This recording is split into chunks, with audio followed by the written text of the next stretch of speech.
foro de diálogo para estudiantes y profesores de las licenciaturas de Diseño Gráfico e Innovación y Diseño y Arte Visual de la Ibero León. Definir el proceso creativo va de la mano con la necesidad de maravillarse con el resultado, obteniendo una experiencia coherente y congruente de quien lo observa. Hay que diferenciar el placer puro del placer interesado, lo propio de lo útil. Es ahí donde el lenguaje visual es definido como el satisfactor de las necesidades de la comunicación gráfica. La representación de los conceptos dio origen a la existencia de la imagen. Debido a ello, cuando nos enfrentamos a una imagen de orden estético y funcional, se ponen en tensión nuestras formas habituales de relacionarnos con el mundo. La imagen parte de la representación, pero debemos delimitar lo que entendemos por diseño gráfico para determinar una sinergia de las partes para que la conversación estética de la imagen vaya en función de sus fines, discursos y argumentos, para ser concebida más allá de las formas como una estrategia que permite implementar proyectos de impacto y dar soluciones. Ahora le cederé la palabra a Laura Elena Enríquez Chico, coordinadora de Diseño Gráfico y Diseño y Arte Visual. Gracias, Ana. Bueno, bienvenidos todos. Una disculpa por estos problemas técnicos, pero bueno, tratamos de abrir este espacio de Sinergia 23 como una conexión del aprendizaje en el aula con lo que podemos aprender de manera complementaria, ¿no? Y siempre será muy valioso como tener una mirada más amplia de lo que representa el aprendizaje, no quedarnos solo con lo que aprendemos en el aula, sino tratar de entender las realidades de la profesión en el ejercicio, que creo que eso es algo de lo más valioso, ¿no? Una de las cuestiones más importantes es que el día de hoy tendremos la oportunidad de escuchar a algunos profesionistas, hoy, mañana y el viernes, que nos compartirán su experiencia profesional, pero sobre todo nos darán algunos consejos de lo que deben voltear a ver desde este momento y no hasta que egresen. Es una de los objetivos principales de Sinergia, ¿no? Sinergia surgió como un evento que tiene una esencia de esta conexión entre el alumno, el maestro, la institución, sus familias y todos los que estamos involucrados en que ustedes puedan aprender. Así que estamos retomando este evento cada año, afortunadamente ahora presencialmente, a algunos les tocó el primero virtualmente, y hemos tratado de que este se convierta en un foro en el que ustedes se sientan con la confianza de hacer preguntas a los profesionistas y estar en una interacción constante, ¿no?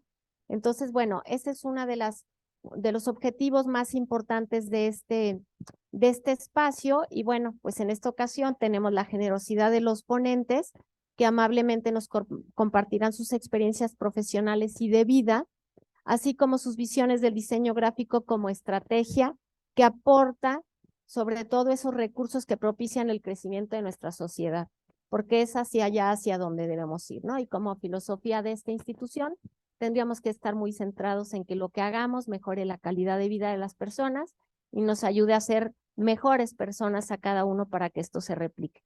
Entonces, bueno, agradezco que estén aquí, esperemos que este espacio sea de gran utilidad para ustedes y esperemos lo disfruten. Muchas gracias. Cedo la palabra al doctor Luis Arturo Vargas Robles, que es el director de nuestro departamento, quien dará la declaratoria de inaugural a este evento. Gracias, Luis. Laura, muchas gracias. No sabía que yo iba a inaugurar, yo nada más iba a decir unas palabras, pero pues hacemos la inauguración. Qué gusto verles a todas y todos por acá.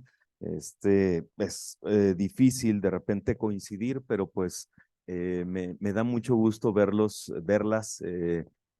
Ojalá y podamos hacer más de este tipo de encuentros para pues poder estarnos viendo las caras, compartiendo y demás. Bueno, de hecho pedí que se me concediera un espacio muy breve, no quiero extenderme mucho para saludarles, pues a todos quienes están presentes, allá quienes nos acompañan a la distancia, bienvenidas, bienvenidos. Iniciativas como Sinergia contribuyen no solo a acercar a la comunidad universitaria, con las personas que están al frente de los temas de actualidad en el diseño, sino a generar encuentros y lazos que pueden trascender más allá de las aulas. Me sumo a lo que les acaba de decir su coordinadora.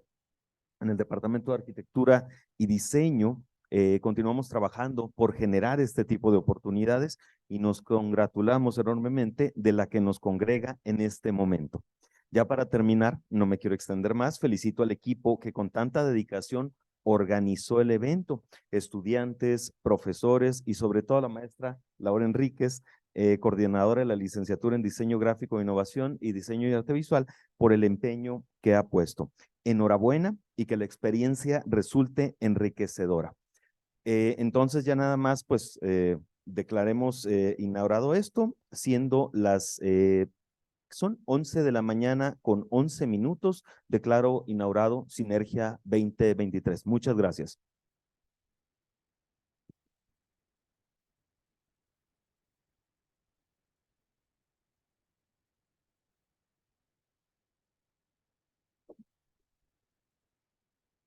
Muchas gracias, director. Y bueno, ahora voy a hacer una breve presentación e introducción de la profesionista que nos acompaña el día de hoy, que la verdad es que tiene un currículum increíble y bueno, pues vamos a poder contar con escuchar su plática. Renata Galindo Prieto es ilustradora y autora de diversas publicaciones. Estudió diseño y comunicación visual en la Escuela Nacional de Artes Plásticas y la maestría en ilustración de libros para niños en la Escuela de Arte de Cambridge. Ha colaborado como ilustradora con editoriales como El Naranjo, Santillana, Trilce, Castillo, EDB, Scholastic y Planeta. Y como creadora y directora de arte con estudios de arte como Coco Lab, Hola Combo y 1936.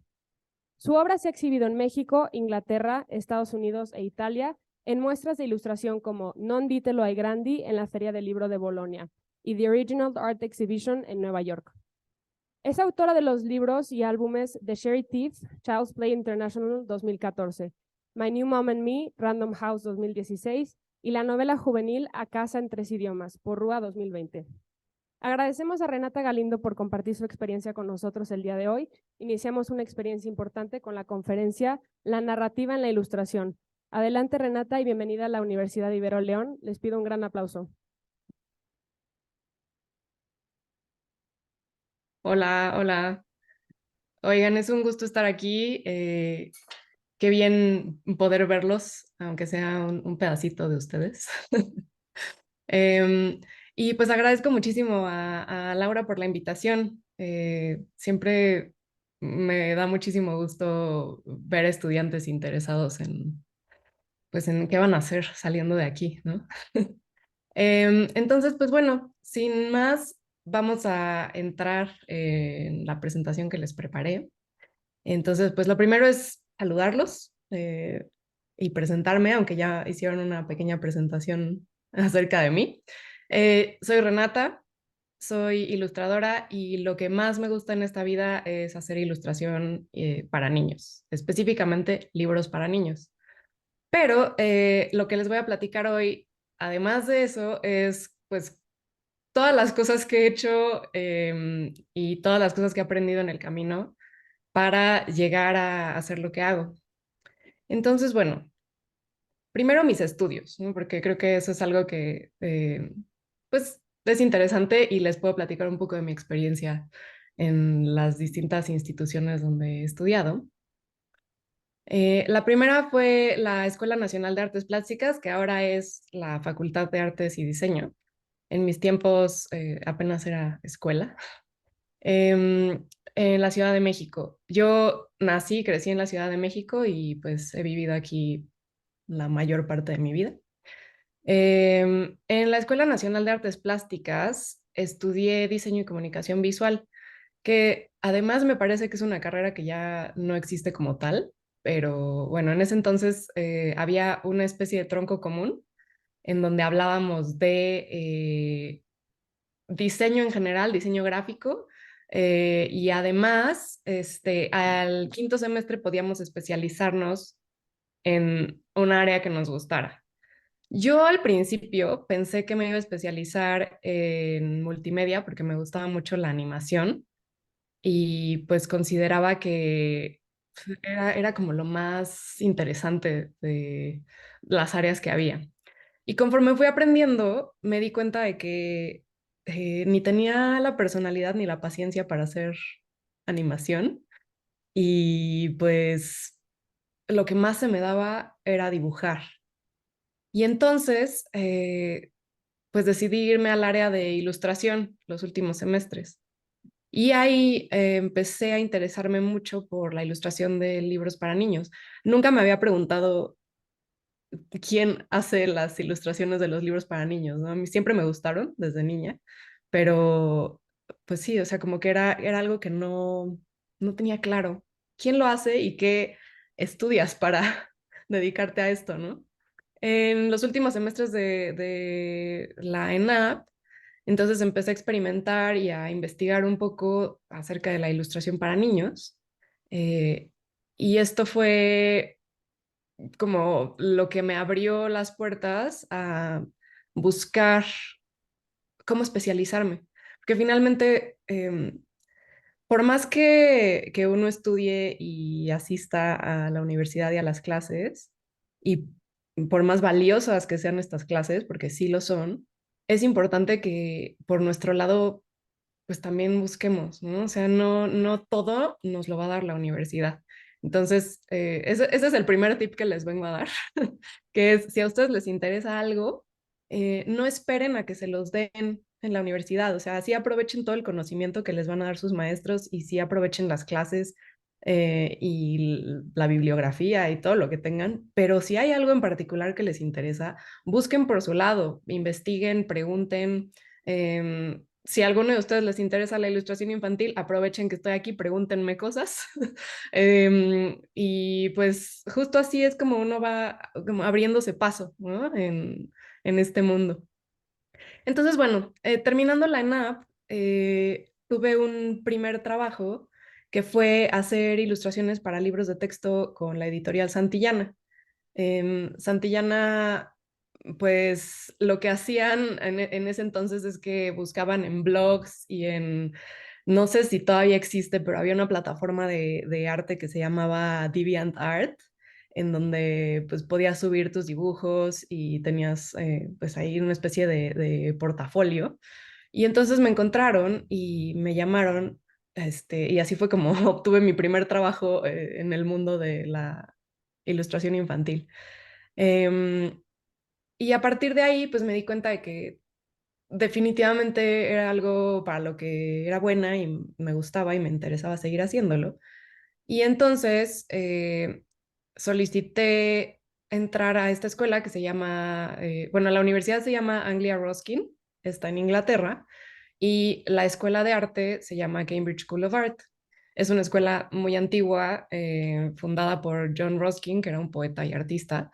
Y en esta escuela, una de las especialidades es la maestría en ilustración de libros para niños. Entonces es súper específico, pero dije, bueno, si a eso es a lo que voy, creo que esto es lo mío. Entonces me inscribí y este programa dura un año y medio. En ese año y medio aprendí muchísimas cosas. Una de las primeras es que en el mundo de la ilustración hay que dibujar, dibujar, dibujar y dibujar. Y todo este dibujo, lo mejor es que provenga de la observación del mundo. Entonces, no solo dibujar lo que viene de tu imaginación, sino también observar cómo son las cosas en la realidad e interpretarlas para crear tu propio lenguaje visual. En esta universidad, una de las, digamos, una de las cosas que se hacían era que nos llevaban a la Feria del Libro de Boloña, que es la feria más grande de libros para niños en el mundo. Y en esta feria nosotros llevábamos nuestros proyectos que habíamos desarrollado a lo largo de la maestría y por lo general eran libro álbum o libro ilustrado y los mostrábamos a diferentes editores. Porque pues bueno, en esta feria se reúnen editores de todo el mundo que están buscando talentos para publicar. Entonces, ahí estamos mi amiga Elsa y yo aterrorizadas esperando a entrar a una junta con un editor. Llevábamos básicamente maquetas de los libros que habíamos desarrollado, que es la imagen que ven a la derecha. Estas maquetas pues eran bocetos y como un bosquejo de la historia que estábamos desarrollando como libro. Y entonces lo presentábamos a los editores y era una especie de entrevista en la que teníamos que explicar cuál era el proyecto, de qué se trataba y que vieran una muestra de nuestro trabajo. En esta primera feria de Boloña conocí a un editor de una editorial inglesa que se llama Child's Play y a él le gustó mucho el proyecto que le presenté y entonces pues decidió comprarme el libro y publicarlo. Y ese primer libro se llama The Cherry Thief y ahí me ven muy contenta con mi primer libro publicado. Em, y Neil Burden, que es el editor de Child's Play, pues me dijo, bueno, pues, o sea, este es tu primer libro, pero pues tienes que seguirle, ¿no? Échale ganas. Y pues al año siguiente, en la segunda feria de Boloña a la que fui, llevé mi segundo proyecto, que era este libro que se llama My New Mom and Me.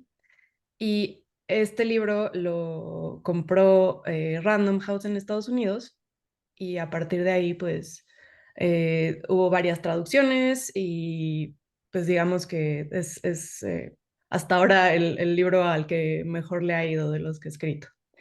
Entonces, bueno, pues esta fue mi primera experiencia y mi primer acercamiento como al mundo de los libros infantiles.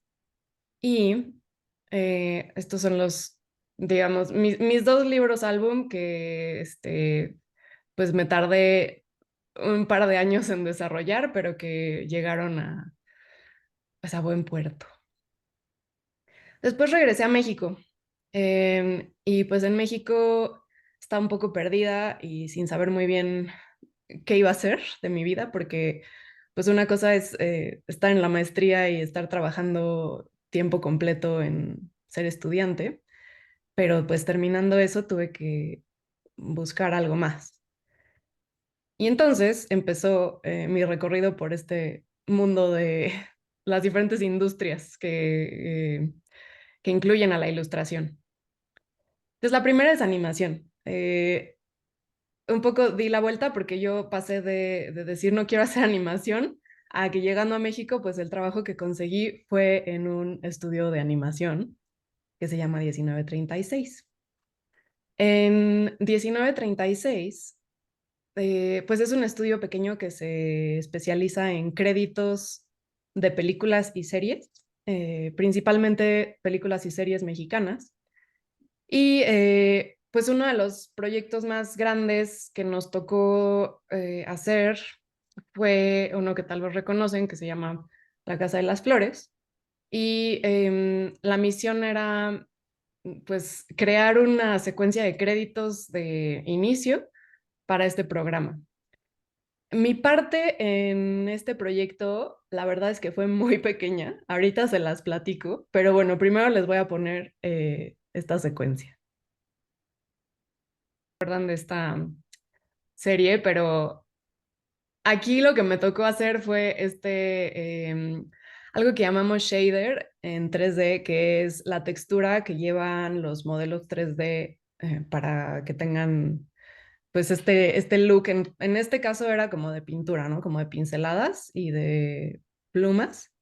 Entonces mi trabajo esencialmente fue crear un plano de este pajarito que ven aquí y pues esto se lo puso la persona que modeló el pájaro en 3D encima al modelo para que se integrara a este look como de pintura al óleo que traía toda la secuencia de créditos.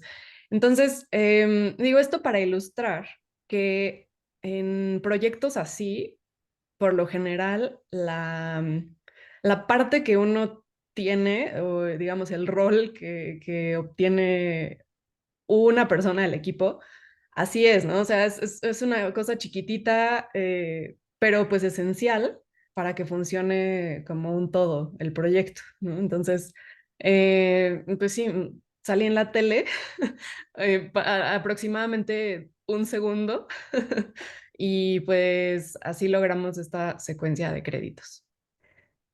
En 1936 hubo otros proyectos en donde pues ya tuve más chance de desarrollar un estilo y pensar más en como una propuesta que quisiera yo dar, ¿no? Entonces, este que les voy a mostrar es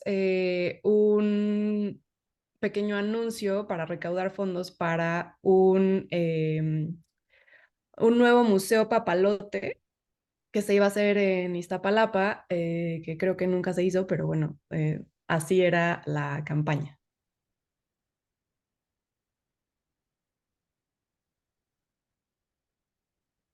Imagina un edificio que no es como los demás. Como puertas altísimas, como si las hubieran puesto para gigantes. Un lugar lleno de vida. Un lugar para que toda la gente pueda convivir. ¿Te lo imaginas? ¡Nosotros sí! Sería un lugar para aprender, correr, jugar, mirar. Aquí podríamos ver las estrellas y hasta echar la siesta. Podríamos hacer un huerto y sembrar y cosechar juntos. Sería impresionante.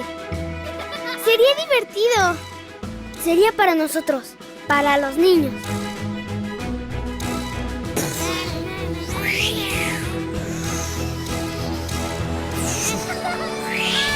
Ayúdanos a que este lugar sea posible. Toco, juego y aprendo. Papalote Iztapalapa.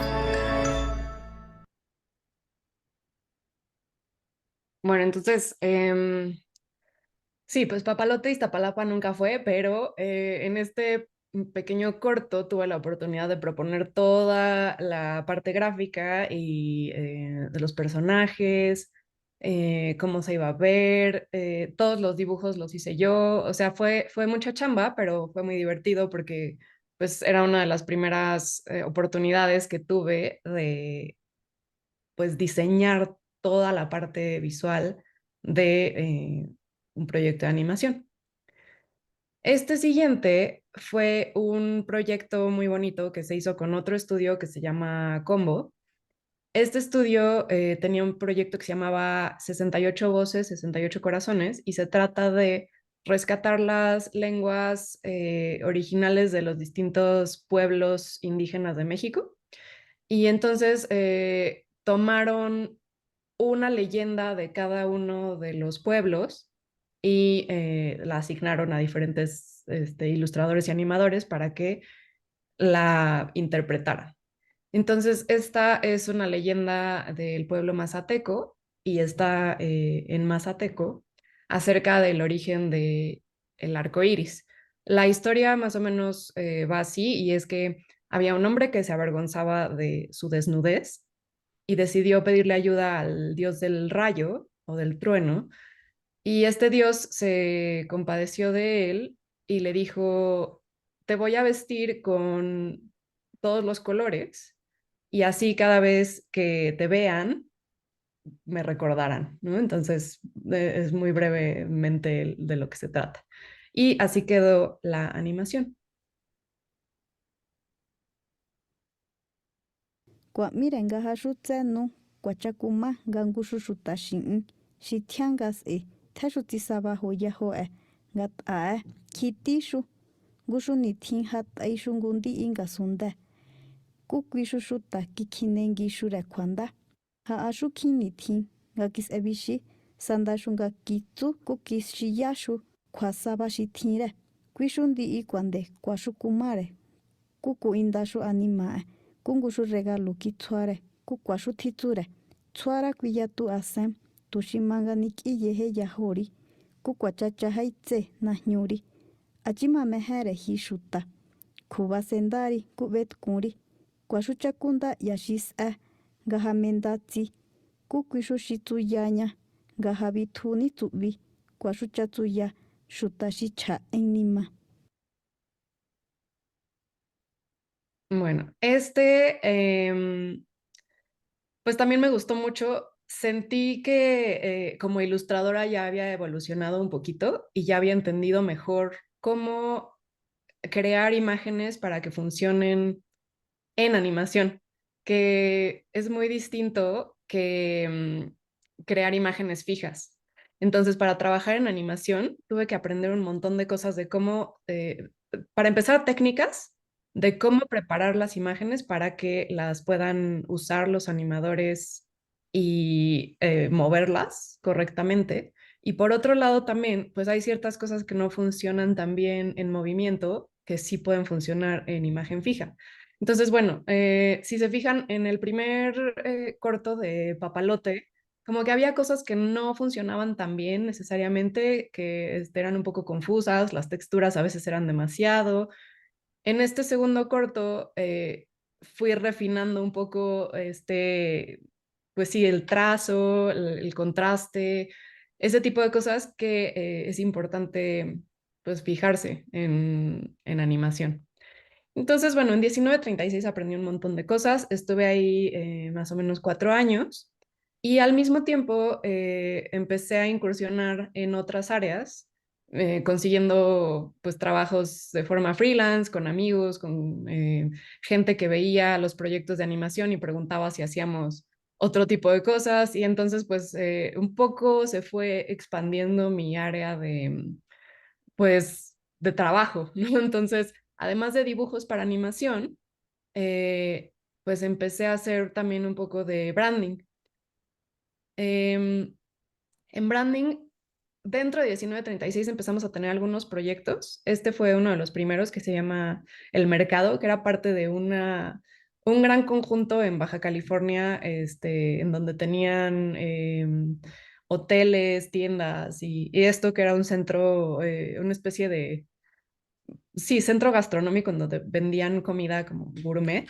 Y entonces el branding lo desarrolló una diseñadora que se llama Cecilia Rodríguez y ella eligió las tipografías, la paleta de color y empezó a desarrollar toda la marca, pero necesitábamos adicional a eso ilustraciones que acompañaran a la marca. Entonces aquí fue un segundo aprendizaje en la vida, que es que a veces la ilustración está subordinada a una marca. Entonces, no cabe tanto una voz propia o un estilo propio dentro de las marcas, sino que hay que adaptarse y entender lo que necesita el branding en particular de parte de la ilustración para que funcione como un conjunto la marca, ¿no? Entonces, pues básicamente las ilustraciones que yo desarrollé eran algo muy realista y digamos que la propuesta era nada más darle un estilo como de grabado. Todo era en blanco y negro y se aplicaba a distintos productos y empaques, ¿no? Entonces aquí pueden ver más o menos cómo quedó esta marca ya con las ilustraciones y pues me parece que funcionó muy bien, ¿no? Pero sí, o sea, es una cosa que en realidad, si alguien viera estas ilustraciones, pues no dirían, ah, son de Renata Galindo, ¿no? Pero está bien, o sea, creo que eso es parte de ser ilustrador. Si vas a dedicarte a hacer ilustración para marcas, pues no importa tanto tu estilo personal, sino cómo te adaptas para que funcione tu ilustración dentro de la marca. Con Cecilia he trabajado mucho y ella luego se separó e hizo su propio estudio de diseño y a partir de entonces hemos colaborado mucho. Cada vez que las marcas que ella diseña necesitan ilustración, pues me llama y hacemos una colaboración que siempre me parece muy interesante.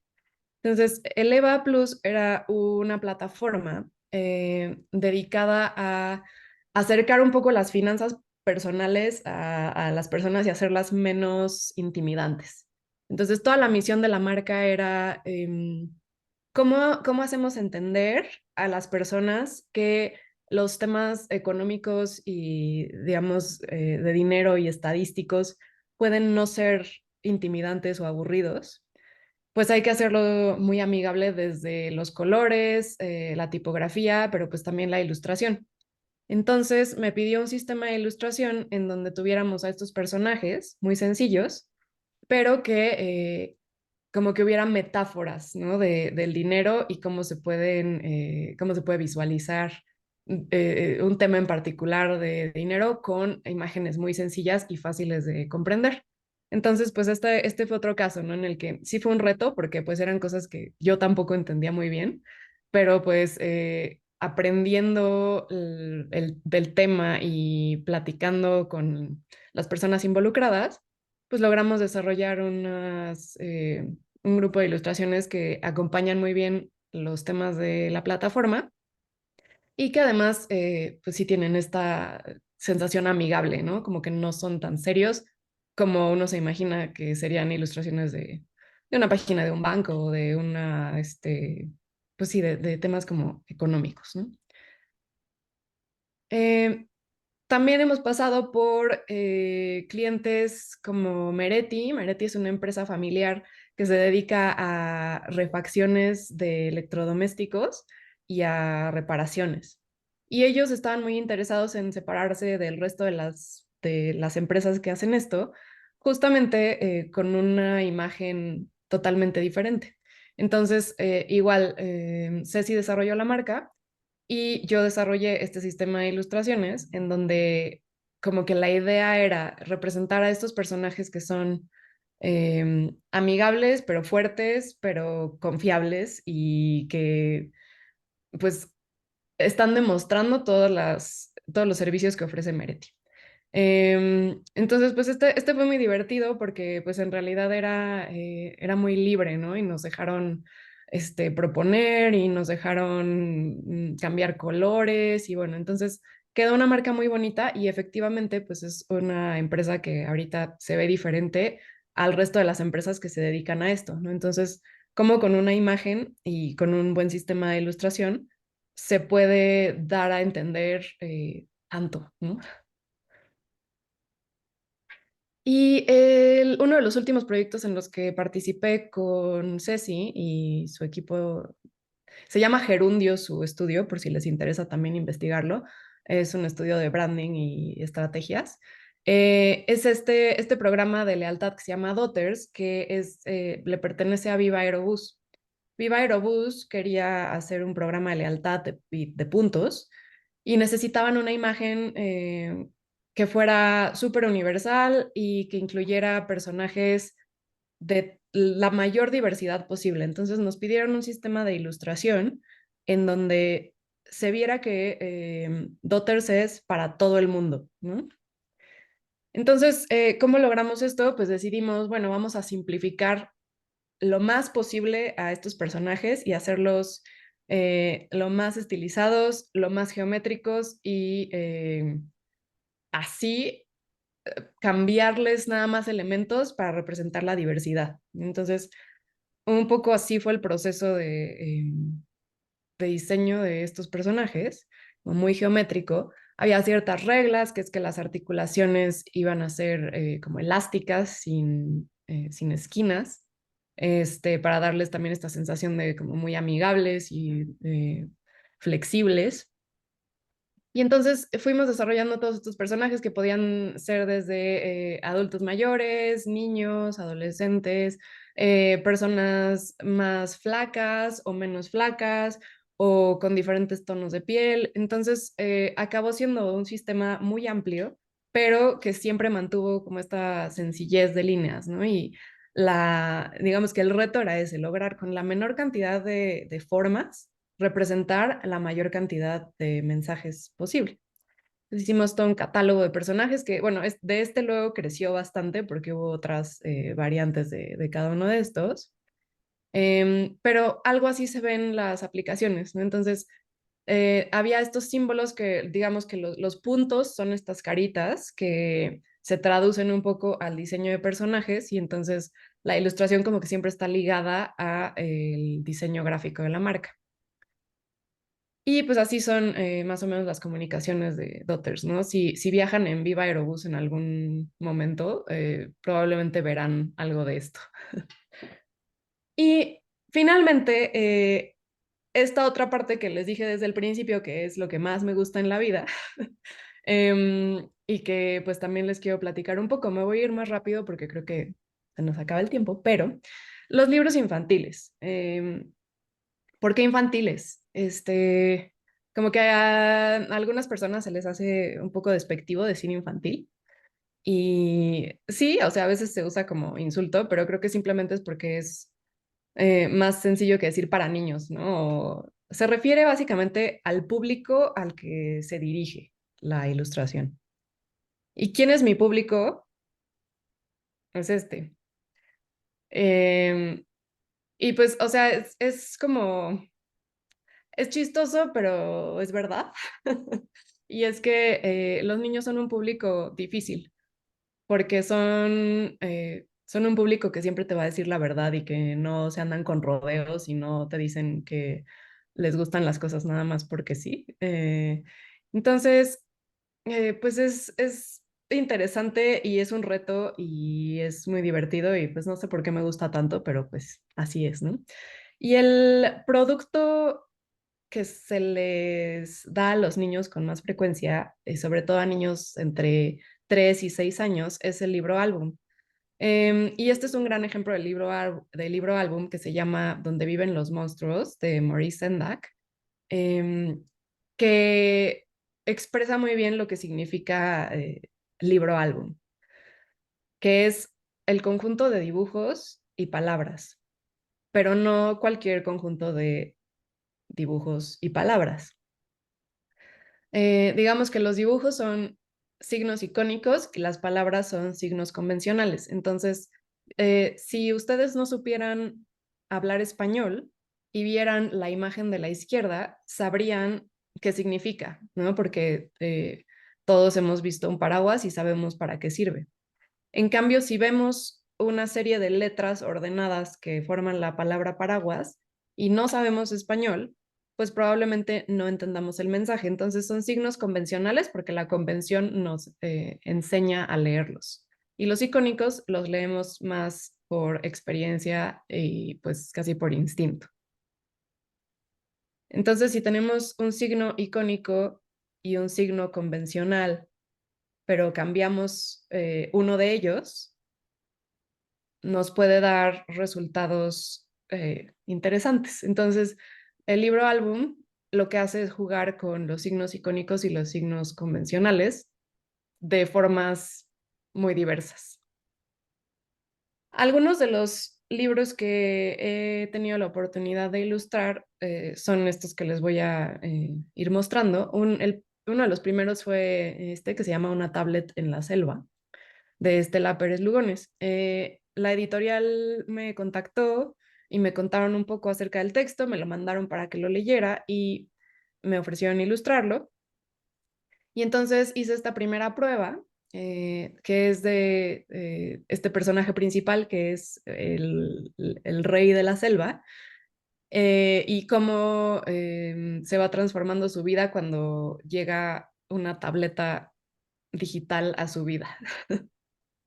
Entonces, el proceso que llevo normalmente es, hago una serie de bocetos, se los muestro al editor y tenemos una conversación al respecto y por lo general no hay muchos cambios, ¿no? O sea, si les gustan los bocetos, ese mismo boceto se transforma en una ilustración final.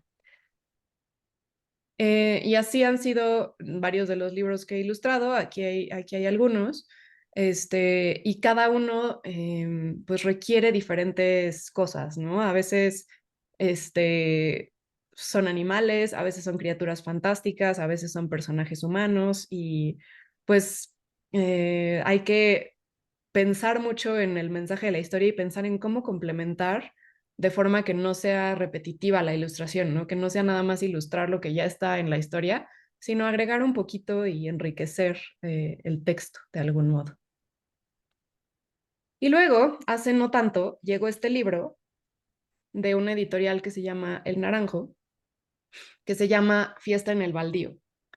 La editora, a quien quiero mucho, que se llama Ana Laura Delgado, me dijo, tenemos este texto, llevamos ya varios ilustradores y como que nadie le da pues, a la esencia de esta historia, entonces queremos ver si quieres probar. Y entonces dije, claro que sí, hice esta primera versión de uno de los personajes, que es el gato barriga de leche, y me dijo, sí, sí, va muy bien, pero ¿por qué no haces otras pruebas? Pues sí, a ver, entonces está esta pulga que se está agarrando al lomo de un perro y pues íbamos bien, ¿no? Y me dijo, bueno, ¿y qué tal que tratas de hacer algo un poco más gráfico? Entonces hice esta otra versión más gráfica y le gustó mucho y me dijo, sí, creo que va por ahí. Ok, muy bien, entonces sigamos.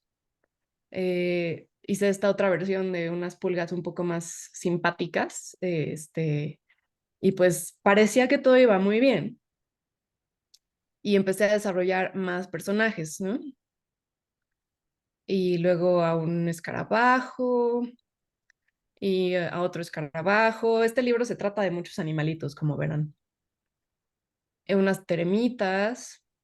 Y entonces llegó esta niña y me dijo, no, no me gustó esa niña, vamos a tener que cambiar el trazo que estás haciendo. Ok, bueno, entonces vamos a hacer este otro tipo de niños, ¿no? ¿Qué te parece? No, tampoco me gusta. Y este otro, no, tampoco me gusta. Y entonces hice una serie de diferentes niños a ver cuál se ajustaba a lo que estaban buscando. Muchas pruebas con muchos distintos niños y ninguno le daba el clavo. Y empecé a angustiarme y empecé a frustrarme y la editora también. Y luego hice este, que fue un collage con diferentes texturas y como que dije, bueno, vamos a probar algo totalmente diferente. Y me dijo, sí, este ya me gusta, nada más que, digo, ya me gusta, perfecto, estamos muy contentos. Pero ahora hay que cambiar todo lo que habías hecho por este estilo. Entonces, pues fue retrabajar todas las ilustraciones y llevarlas a este nuevo lenguaje visual que había desarrollado, ¿no? Y esto, el proceso duró más de un año. Digo, ahorita se los muestro como un pase de diapositivas, pero fue un proceso larguísimo. Creo que nunca me había tardado tanto en ilustrar un libro. Fue muy, muy difícil. Y al final creo que quedó muy bien. La verdad es que a mí me gustó mucho el resultado, pero no saben lo complicado. O sea, fue algo que creo que ha sido uno de los mayores retos de mi vida profesional. Este, y no me arrepiento, pero creo que también es importante que como profesionistas les mostremos las cosas que nos han costado trabajo, ¿no? Entonces, bueno, fiesta en el baldío. Eh, una de las lecciones que me dejó fue esa, que a veces es difícil, a veces no sale a la primera todo y pues hay que echarle ganas y hay que darle la vuelta y hay que buscar. Hay, no sé, los entrenadores en los gimnasios como que siempre dicen, siempre hay un como sí. Y pues sí, o sea, creo que es eso. La lección es, hay que buscar el cómo sí y no darse por vencido a la primera. Y sobre todo cuando tienes a gente en tu equipo, como es el caso de mi editora Ana Laura, que me empuja y me presiona, pero como con esta, es una mentalidad un poco como de profesora, ¿no? Que sabe que puedes lograr algo mejor y entonces te empuja a ser mejor. Entonces, pues quería compartir esa lección con ustedes. Y lo último que les quiero platicar es el estilo, ¿no? Hay como esta inquietud entre, sobre todo las personas que se quieren dedicar a la ilustración y todavía no han tenido mucha experiencia profesional, que es cómo encuentro mi estilo, ¿no? Y cómo encuentro este estilo propio. Lo primero es que la palabra estilo a mí me la prohibieron cuando estaba en la maestría. Me dijeron, no, esto de estilo no, porque entonces te metes en la cabeza que tienes que tener un estilo propio y que tiene que ser identificable y que todo el mundo tiene que saber a primera vista de quién es la ilustración. Entonces, no, es más bien encontrar el lenguaje visual apropiado para cada uno de los proyectos. Y creo que también eso es un poco la diferencia entre el artista y el ilustrador, que es que como ilustradores no siempre tenemos la oportunidad pues de tener estilo, ¿no? O sea, un estilo en particular o una sola forma de representar las cosas, sino que tenemos que encontrar muchas formas y adaptarnos a los distintos proyectos y a las distintas necesidades. Y eso no quiere decir que seamos peores ilustradores, simplemente es que ponemos nuestro trabajo al servicio del proyecto, ¿no? Entonces, bueno, aquí les estoy mostrando como una serie de ilustraciones que pues según yo no tienen un mismo estilo, pero cada una pues se ha ido dando dependiendo del proyecto, ¿no? Y dependiendo de, a veces hasta de mi estado de ánimo, de las cosas que he aprendido en ese momento, ¿no?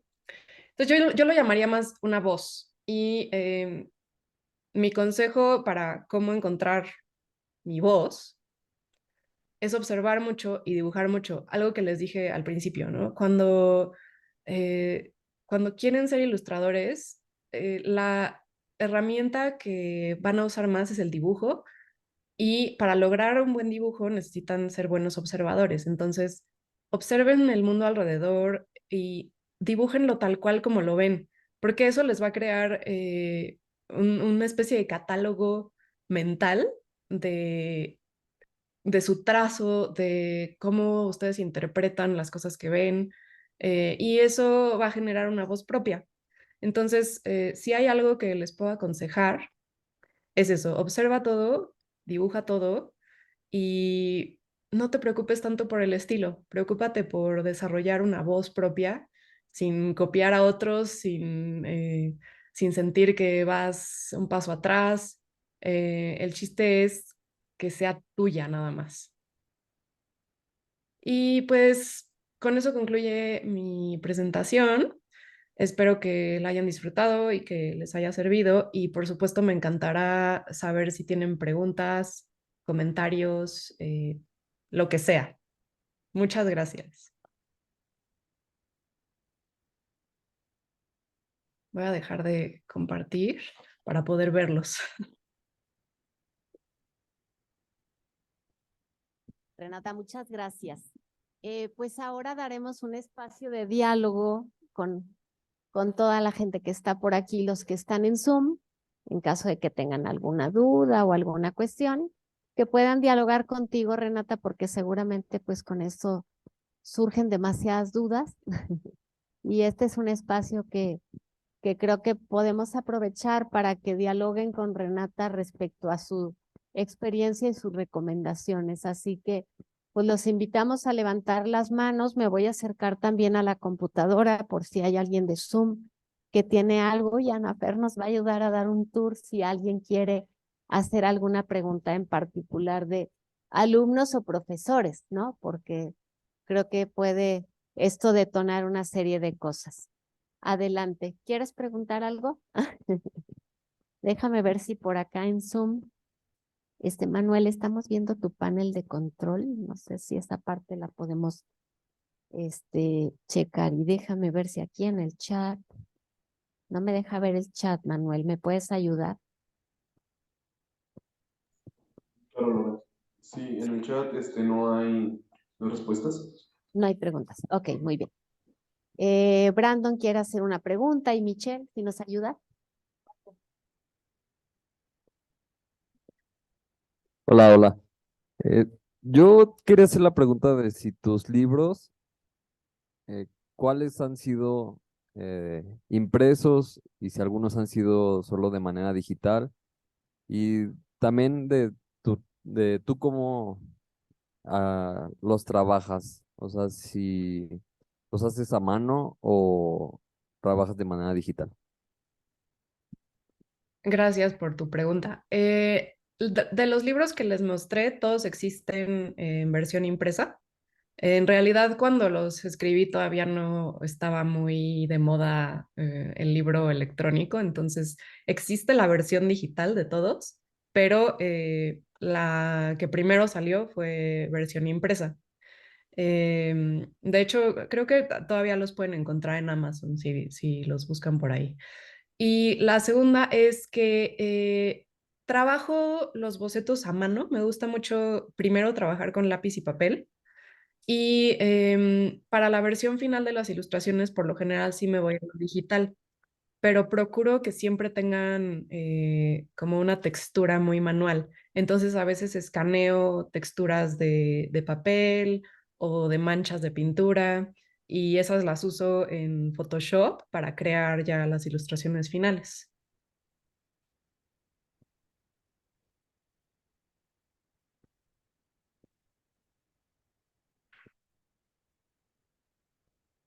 Yo tengo Ah, él es Brandon y yo soy Mitch. Y yo tengo una duda. Nos explicaste el proceso de a la hora de hacer la ilustración, pero ¿cómo es el proceso de impresión ya cuando ya está el proyecto listo?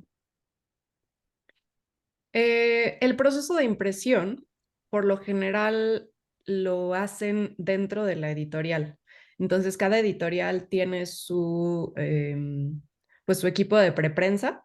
Entonces, en realidad, yo no tengo prácticamente nada que ver con esa parte. Entonces, hago las ilustraciones, las envío en el formato que me pidan. Por lo general es pues un JPG en alta resolución o el PSD directo en capas, ¿no? Y eso mismo lo envían a su equipo de preprensa y ellos preparan los archivos para poder imprimirlos. Entonces, pues sí, o sea, como que ya es algo muy industrializado que tienen las editoriales, en donde en realidad los ilustradores pues casi no tenemos que ver, ¿no? Y solo es como seguir las indicaciones que nos den el equipo de diseño del editorial o de preprensa. Gracias.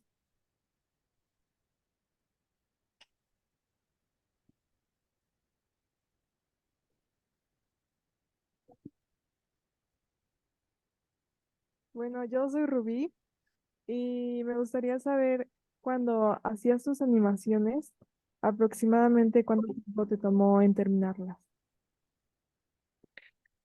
Las animaciones, bueno, en realidad yo nunca hice animación.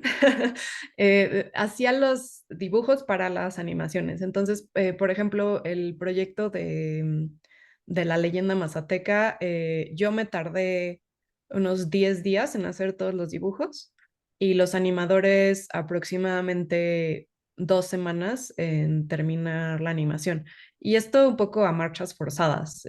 Por lo general, la animación en México siempre es, bueno, y me imagino que esto lo saben, pero tanto el diseño como la animación, como la ilustración son para ayer siempre. Entonces, estos tiempos son apresurados, ¿no? O sea, una animación de 1 minuto, por lo general, debería tomar alrededor de un mes, ¿no? Em, pero pues bueno, todo depende de los clientes y de, pues, qué tanto tiempo se asigne a cada proyecto, ¿no? Entonces, la velocidad es otra cosa que también se aprecia mucho en la industria, aunque no necesariamente es lo correcto. ¿No?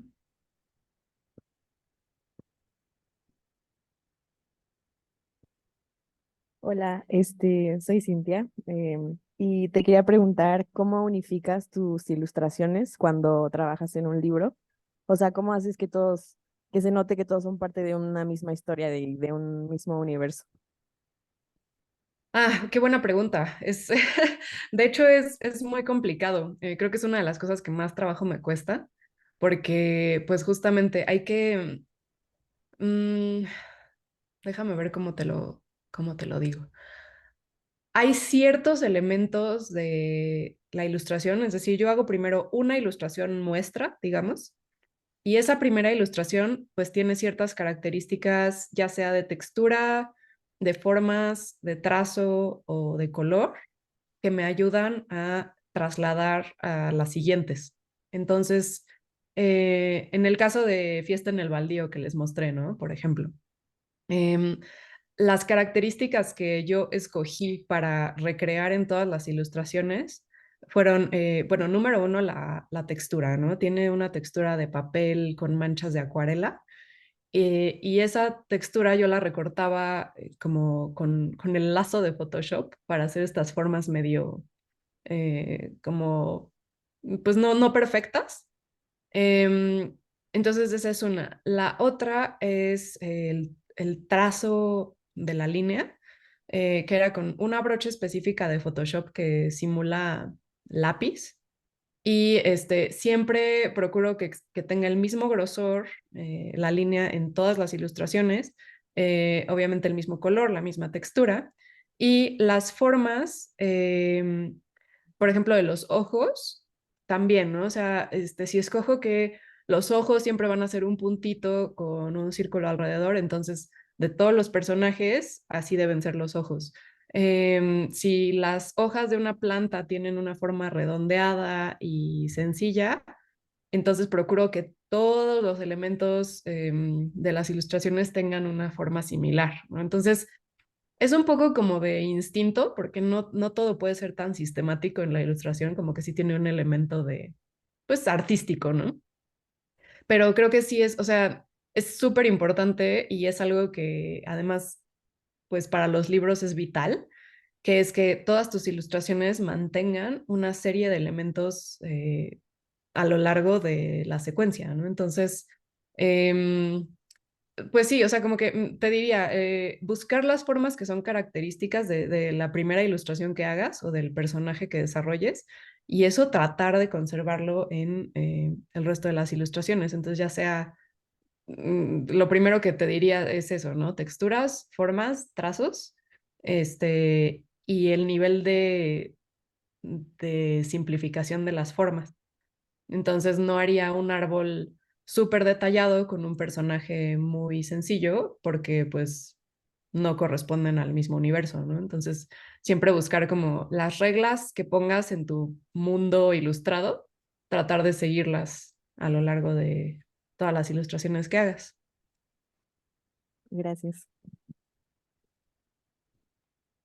Bueno, yo también quiero aprovechar para hacer una pregunta y es el cómo enfrentas los famosos bloqueos creativos, que digo, como artista e ilustradora supongo que es algo que has vivido, más que pues en estas carreras, pues estudiantes o la gente que trabaja en eso enfrentan mucha retroalimentación buena y mala y pues digo, ciertas veces a lo mejor que el cliente te pida tanto cambio o así, no sé si pueda llevar como a bloqueos o frustración y preguntarte cómo enfrentas y sales de eso. Sí, qué buena pregunta. Pues definitivamente me pasa mucho y sobre todo, como dices, ¿no? Cuando hay mucha retroalimentación negativa o cuando no logro que salga lo que el cliente está pidiendo o lo que yo quiero hacer, ¿no? A veces es meramente personal que simplemente no salen las cosas. Em, Me sirve mucho pues un poco despejarme, ¿no? O sea, creo que este es un consejo que dan muchas personas creativas o gente que se dedica a esto, que es si llego a un punto en el que estoy bloqueada y no siento que lo vaya a lograr, lo mejor es dejarlo a un lado un momento y salir a caminar, meditar, hacer ejercicio.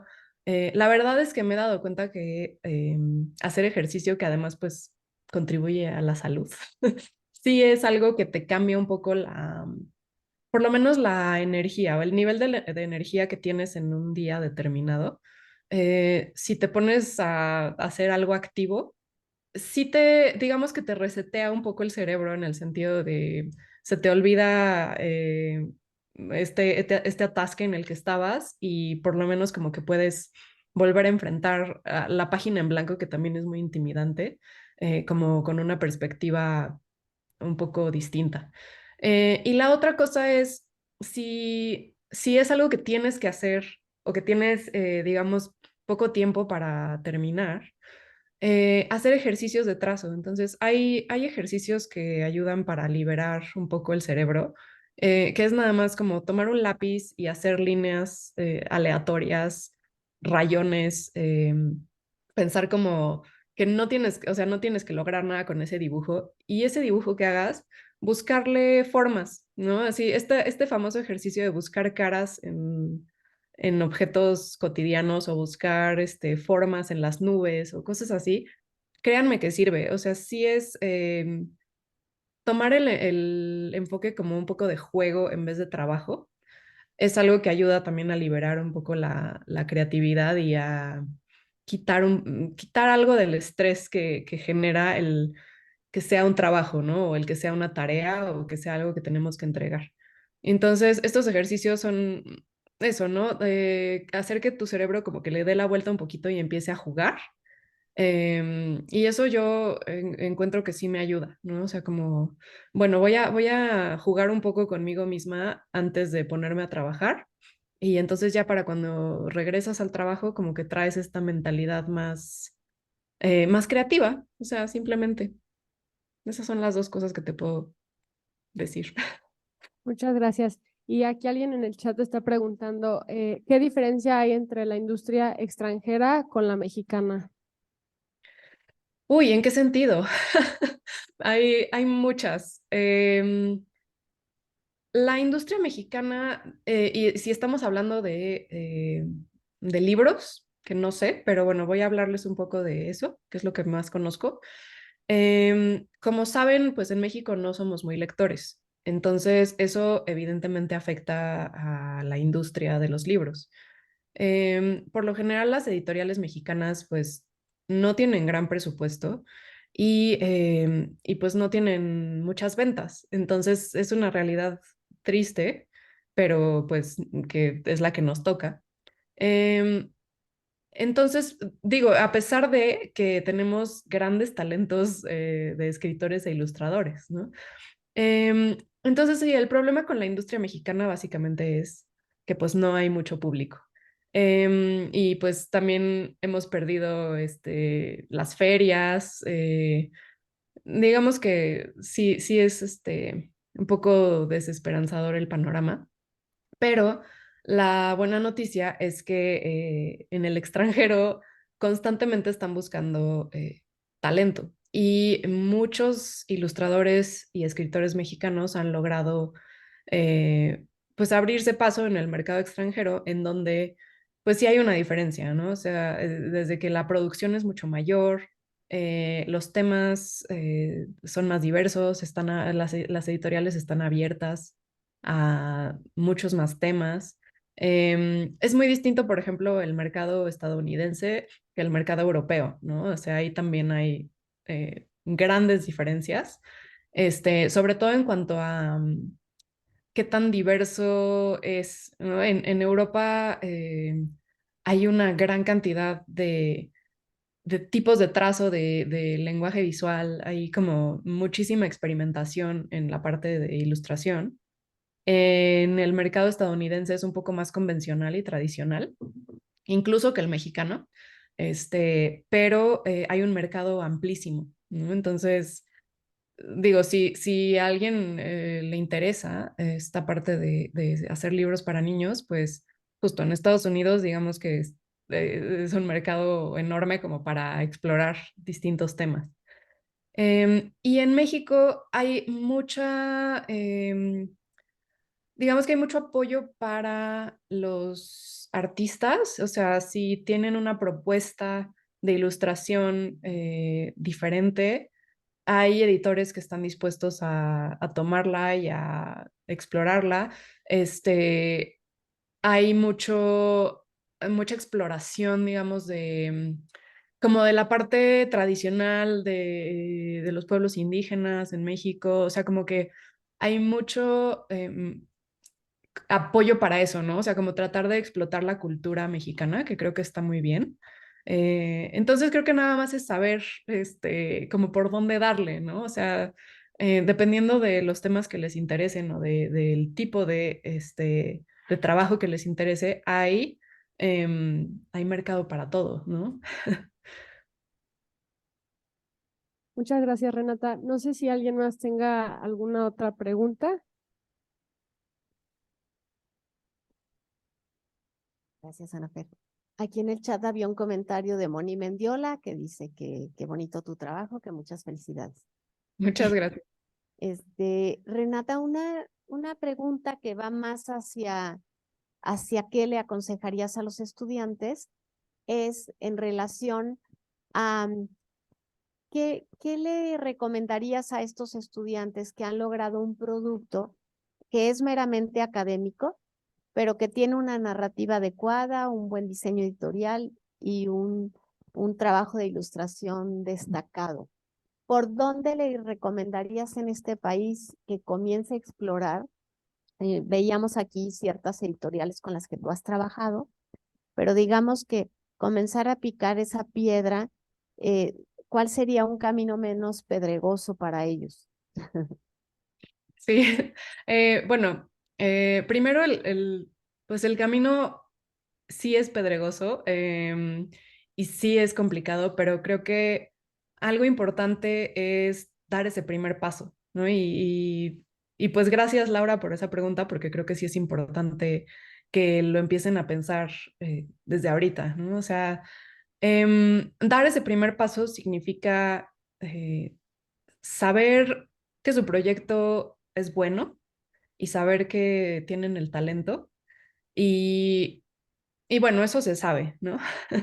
Entonces, si ustedes tienen un buen producto y un buen proyecto, es escribir ese mail, ¿no? La mayoría de las editoriales en su página web tienen un email de contacto al que pueden escribir y les puedo decir que tanto en México como en Estados Unidos como en Europa contestan. Entonces, es algo que no los debe intimidar. O sea, creo que dar ese primer paso de escribir este mail muy sencillo, simplemente con una presentación diciendo, hola, me llamo Renata, soy ilustradora y escritora y tengo este proyecto que creo que les puede interesar.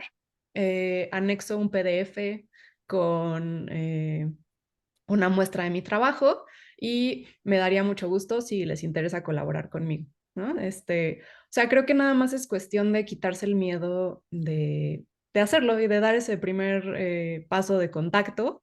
em, que creo que es lo que más trabajo cuesta a veces, ¿no? O sea, más allá de hacer el trabajo, es el no tener esas dudas de no sé si soy suficientemente bueno, no sé si, qué tal que no me contestan, qué tal que me dicen que está horrible, que eso no pasa, ¿eh?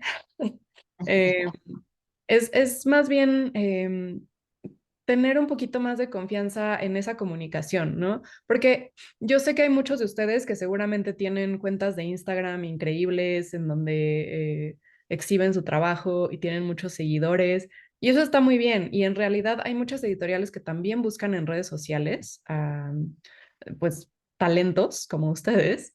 Pero creo que ese extra que es el tomar la iniciativa y el enviar una presentación profesional nada más en el sentido de que muestre seguridad, ¿eh? No, no que tengan que tener como un gran diseño o acabado o como una presentación con animación o lo que quieran. Simplemente que demuestre que ustedes tienen confianza en su trabajo. Entonces yo les recomiendo eso. Si les da miedo, una de las primeras opciones es editoriales de libros de texto. Las editoriales de libros de texto, digo, no es por menospreciarlas, simplemente es porque tienen tal volumen de trabajo que aceptan a muchas personas. O sea, entonces, siempre necesitan talento y siempre necesitan ilustradores. Entonces, es igual de sencillo, ¿no? Como escribir al contacto de una editorial tipo Santillana o Castillo o, digamos, editoriales que saben que hacen libros de texto y decir, hola, soy ilustrador y me interesa participar en algún proyecto que tengan disponible. Esta es una muestra de mi trabajo y ojalá que les guste, ¿no? Y entonces, si empiezan a conseguir trabajos así, también les va a dar más confianza a ustedes de que pueden hacerlo, ¿no? Y de que tienen la capacidad de entrar en este mundo, que a veces es lo difícil, ¿no? Como justo hacerse a la idea que se puede. Entonces es lo que yo les recomiendo. O sea, si no están listos para lanzarse con un proyecto de un libro completo o de ilustraciones muy complicadas, empiecen en chiquito, que son estas pequeñas viñetas para libros de texto que puedan apoyar a textos de estos libros y pues así es como va uno agarrando confianza. Gracias, Renata. No sé si hay alguien que tenga alguna otra pregunta. Un momento, Cintia.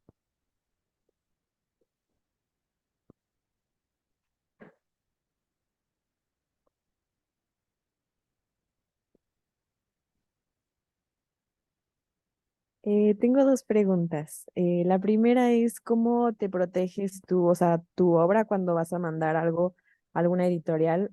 ¿Cuál es como la manera correcta o la manera segura para proteger pues sí, tu obra? Pues mira, honestamente, cuando mando a una editorial, bueno, primero me aseguro que sea una editorial legítima. Este, y realmente las editoriales no tienen ningún motivo para robar tu trabajo, ¿no? O sea, si tú envías algo que tú hiciste y es una muy buena idea, lo más probable es que quieran contratarte o comprarte la idea, ¿no? Entonces, eso por lo general no me preocupa. Es más, me preocupa más compartir mi trabajo en redes sociales y que de ahí sí, sí lo use alguien más para ganar dinero, ¿no?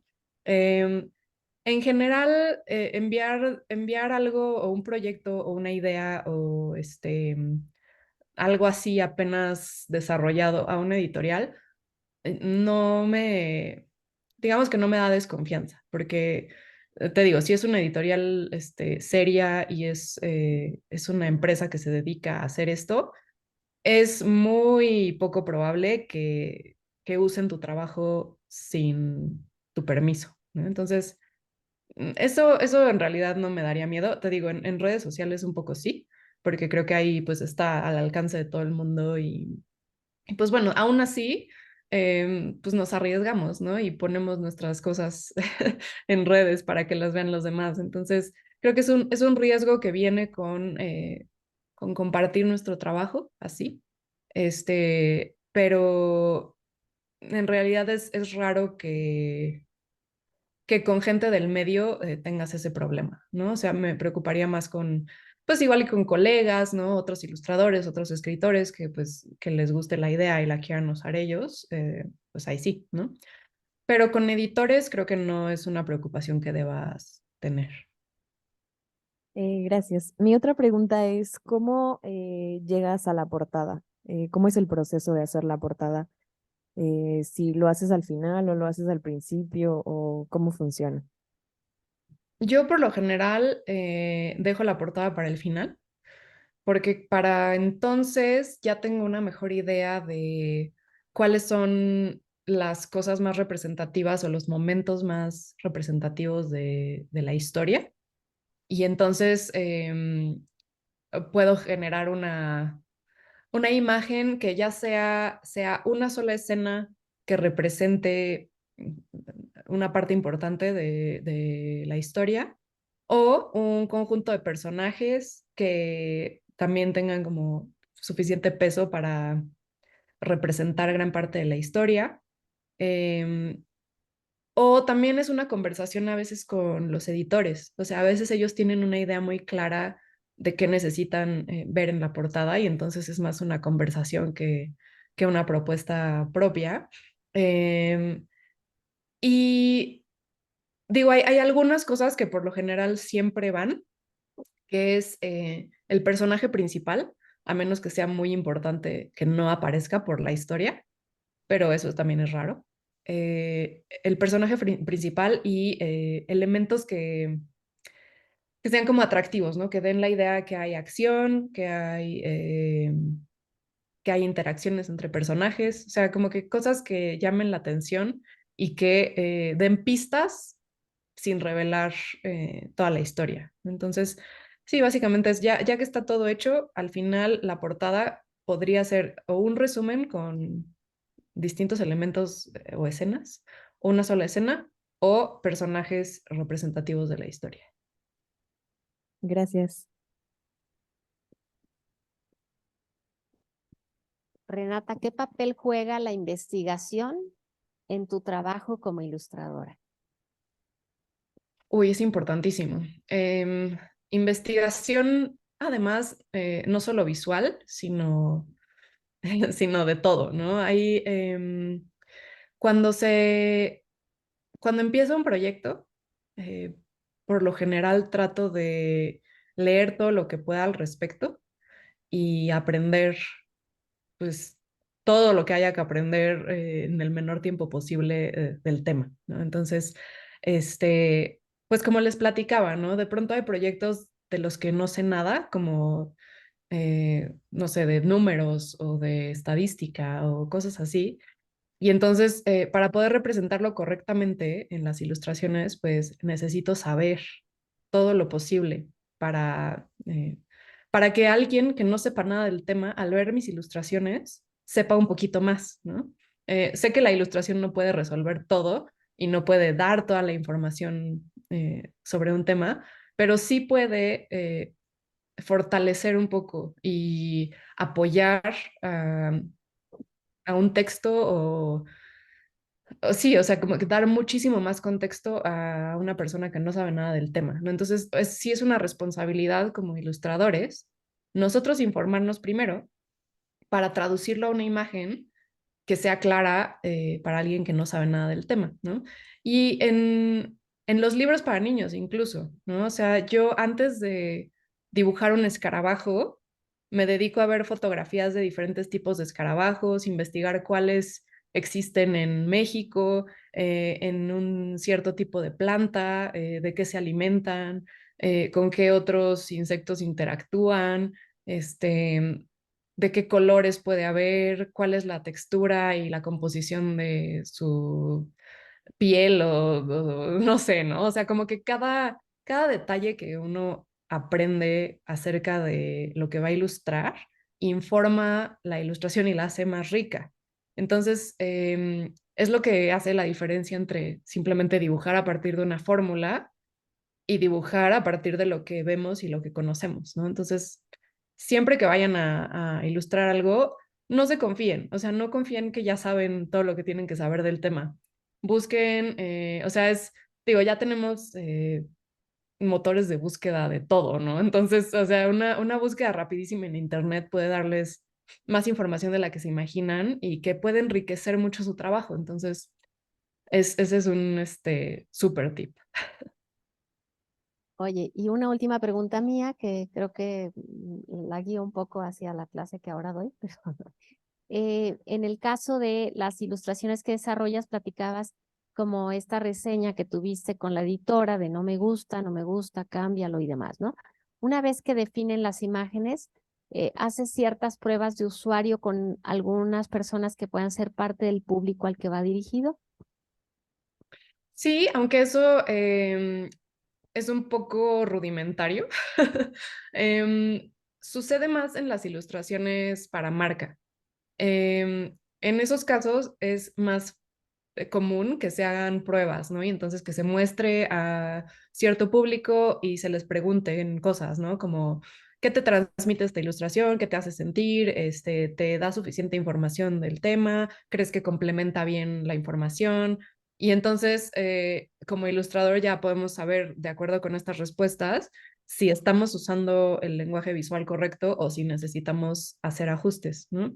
En los libros para niños, pues es más como si tienes niños alrededor, pues les muestras los bocetos que vas haciendo y entonces te dicen como, eso no me gusta o eso no parece un escarabajo.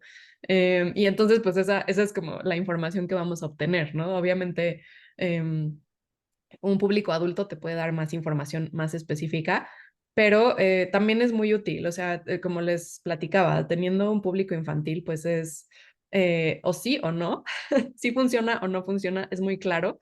Entonces, pues sí, justo hacer estas pruebas ayuda pues a guiarnos un poquito, ¿no? Yo en el caso de ese libro, sí, se lo mostraba a sobrinitos, más o menos de la edad, y pues digo, hay algunas cosas que les gustan a los niños, pero no necesariamente a los papás que van a comprar el libro.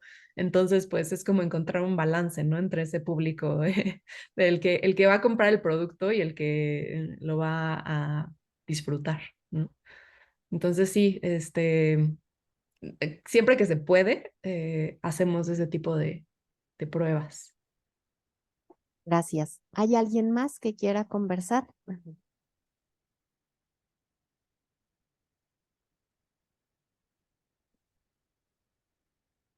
Hola, mi nombre es Cassandra y tengo dos preguntas. Una es ¿cómo cotizas tu trabajo?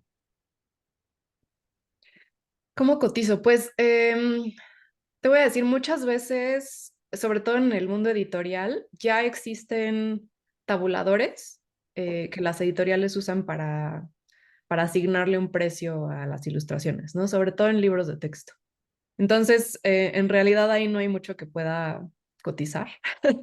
Este, y pues bueno, ¿no? O sea, es ya sea aceptar o no aceptar los tabuladores que ofrece la editorial. Y en cuanto a ilustraciones, por ejemplo, de marca, yo tengo mis propios tabuladores, entonces yo lo que hago es hacer un balance entre nivel de complejidad de la ilustración, es decir, si requieren una ilustración muy sencilla o estilizada o con poco detalle, em, ¿qué qué tan complicado es el concepto? Que eso es un poco más difícil de determinar, pero bueno, pues también es algo que depende de cada quien, ¿no? O sea, si yo sé que a mí se me dificultan más ilustraciones para infografías o para, no sé, cierto tipo de producto, entonces les asigno un precio. Y la otra es cuántas ilustraciones, ¿no? Entonces, por lo general, si son ilustraciones para una marca, pues hago como paquetes, ¿no? De 10 iconos, pues los meto en un paquete y valen esto. Si es una ilustración como grande para toda una página, digamos que para la página de inicio de la marca, entonces además eso implica que tiene más exposición, ¿no? Entonces si es una ilustración que va a tener un papel importante como en atraer clientes o en explicar algo o en vender la marca, entonces vale más, ¿no? Es como la portada de un libro.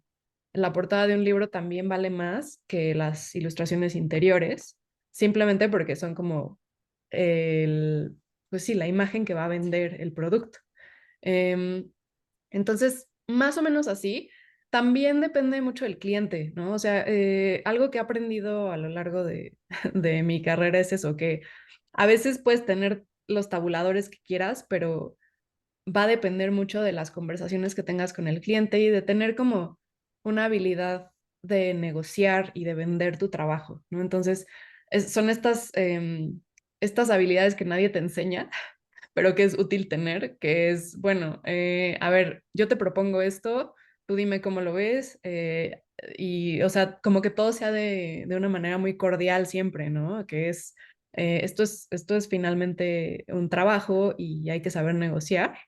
Entonces, un poco también te diría que es como como de medirle por instinto, ¿no? Como si el cliente eh, te da mucha libertad, entonces pues tú le propones una cotización, y a veces te dicen como, oye, no es demasiado, entonces tú mides qué tanto estás dispuesta a sacrificar o si te gusta mucho el proyecto y entonces lo vas a hacer por menos dinero del que pensabas. O sea, la realidad es que a veces no aplican las reglas, ¿no? Y hay que hacerlo un poco por feeling. Entonces, pero bueno, les recomiendo tener un tabulador base siempre de cuánto vale qué tipo de ilustración, viñeta, una página completa, muchos personajes, muy complejo, como que asignarle un precio a cada una y a partir de eso, pues estar dispuestos a negociar con sus clientes.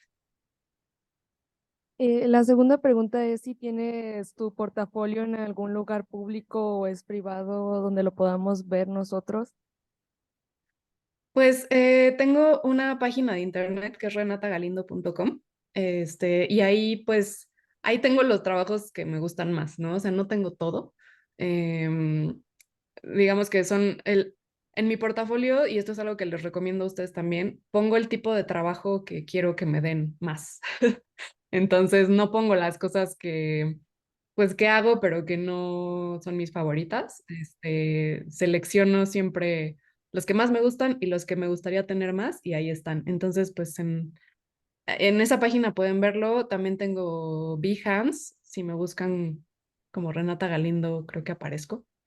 Y en Instagram también pongo cosas. Entonces, así me pueden encontrar.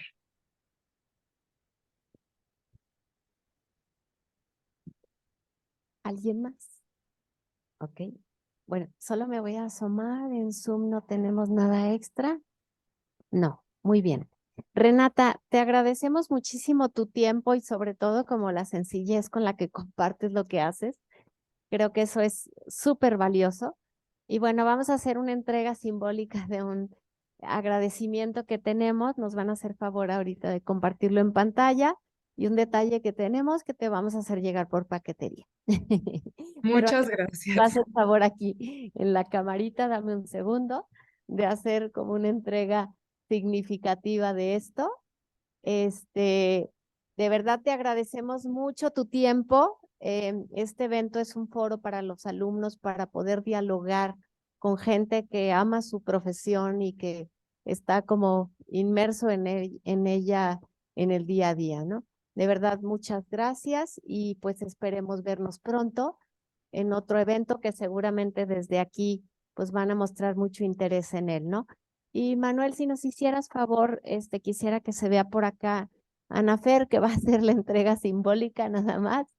Y bueno, con esto cerramos este espacio y quisiéramos nada más que digamos, los vuelvas a ver a tu público y que los alumnos tengan la posibilidad de agradecer el espacio que les has brindado, ¿no? Aquí tenemos a Ana Fer y bueno, ella tiene ahí físicamente lo que te vamos a enviar. Y Muchas bueno, gracias. muchas gracias y pues demos un fuerte aplauso a Renata por su trabajo. Muchas gracias. Fue un gusto enorme poder compartir con ustedes. De verdad, muchas gracias, Renata. Me dio mucho gusto que pudiéramos coincidir en algún momento y lugar y que se abriera este espacio. De verdad, esperemos que no sea la única y última vez. Seguro que no. Muchísimas gracias por todo. Gracias por todo, Renata, y gracias a las personas que están conectadas por Zoom. Este evento lo vamos a subir a YouTube del Departamento de Arquitectura y Diseño, si lo quieren disfrutar nuevamente. Y bueno, busquen a Renata en sus redes y en su página para que conozcan un poquito más de su trabajo. Buenas tardes, Renata, muchas gracias. Gracias a quienes nos apoyaron en la parte técnica del evento también. Aquí afuera un cafecito con unas galletas, esperemos que lo disfruten. Y buenas tardes a todos, los esperamos mañana en el registro 8:30, el evento de las 8:30, comenzamos con Jaime Santoyo en el tema de cultura y a las 11 con el marco legal del registro de marca. ¿De acuerdo? Hasta luego a todos.